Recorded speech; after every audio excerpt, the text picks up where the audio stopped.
Hey everybody, it's Jason Blaha here, and once again it's time for a glute and hamstring day. And today I decided to go ahead and just do deficit deadlifts. I am noticing at this point an overall increase in fatigue just from all the axial loading I've done, and I'm like, okay, I've got to pay attention to this at this point because I want to really focus on my squats. I want to bring my squats up, and so I've got to stop just compressing my spine all the time.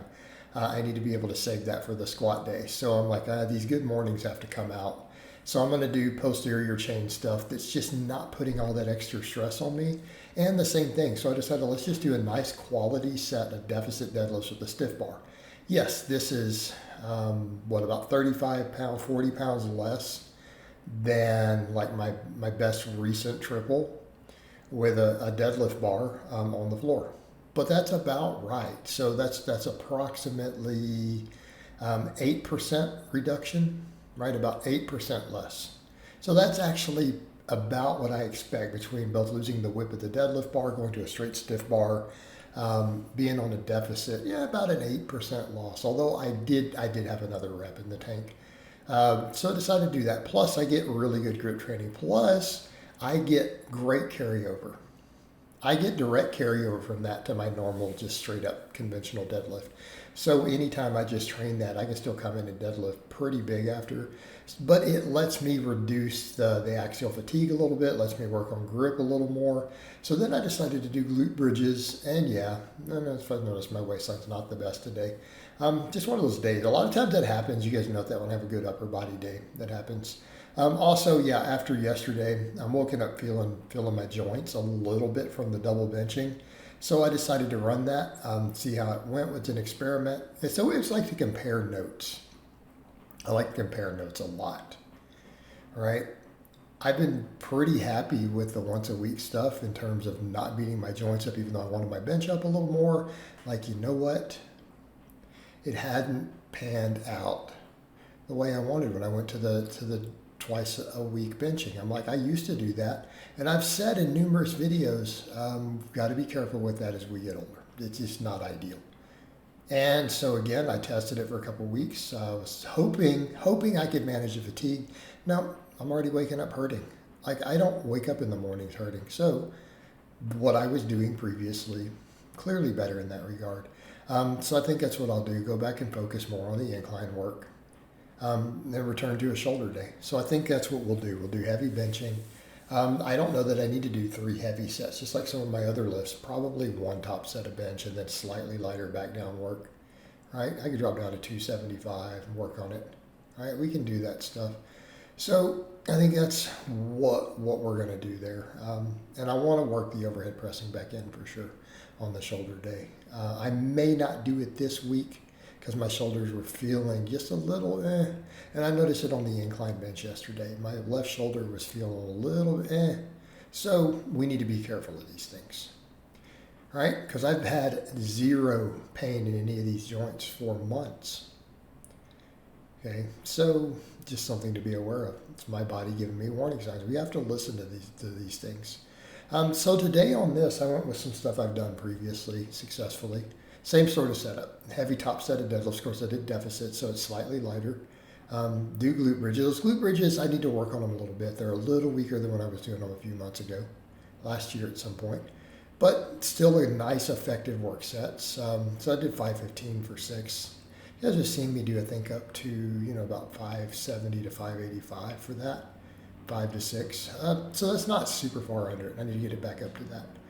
But that'll all help with my weak links on my deadlift. Where am I kind of missing? Where's my weak link, the lockout?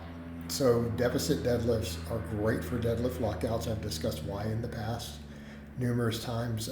Tom Martin agrees with me on that, who had an all-time world record deadlift. He and I talked about it in private before. We both agree on that point. Then the glute bridges. So we'll do that. So again, I had no other axial loading today. And that's the main thing. As much as I would like the good mornings, the amount of axial loading I've had recently is added up, doing multiple sets of deadlifts, all the squatting. And I feel like I don't have room for all of it. If I want to really push my squat, continue to push that squat up well into the 500s, not just a 500 for reps, I'm going to have to make a trade-off.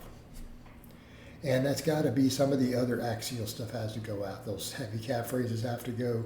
I feel like doing more than one really true set of deadlifts or anything compressing me on deadlift day, it's got to come out so that I can do multiple sets of squats.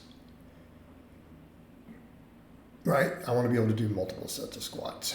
So after this, we did 3 sets of glute ham raises. So we did 3 sets of glute bridges, heavy, 3 sets of glute ham raises, around 10 reps, 3 sets of 25 on these reverse hypers. So we got our top set of deadlifts, and then we worked all these other angles, right? Making sure the hamstrings are being worked from multiple angles, glutes from multiple angles.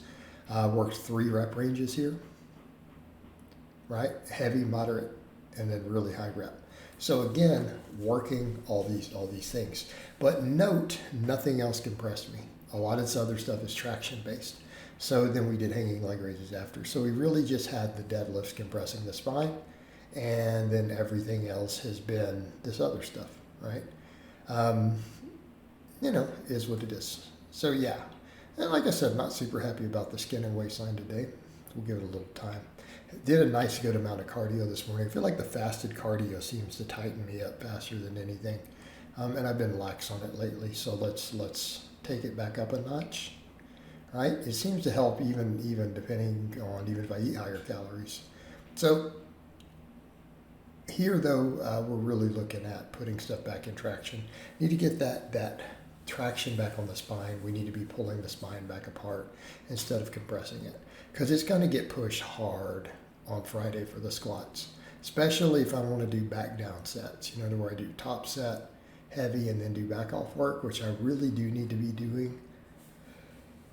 Right? We have to think in these terms. So I've got to think in terms of building the core, putting traction on all this, and then building everything up. I need my hamstrings and glutes and everything bigger, even from this, not just for the deadlift, I need them for the squatting. Right? So they get their own day, and because some of this is support musculature. The bigger hamstrings will help me come out of the bottom of those squats. Okay, it'll help me with that. So again, we did the 3 sets of reverse hypers here to finish up, which everyone knows I'm a massive fan of, and then I did a set of hanging leg raises, my toe to bars. So overall, workout pretty much went as expected. I was hoping maybe the deficit deadlift would feel a hair lighter than that, but yeah, three reps was hard, and it kind of tracks in terms of the math for me.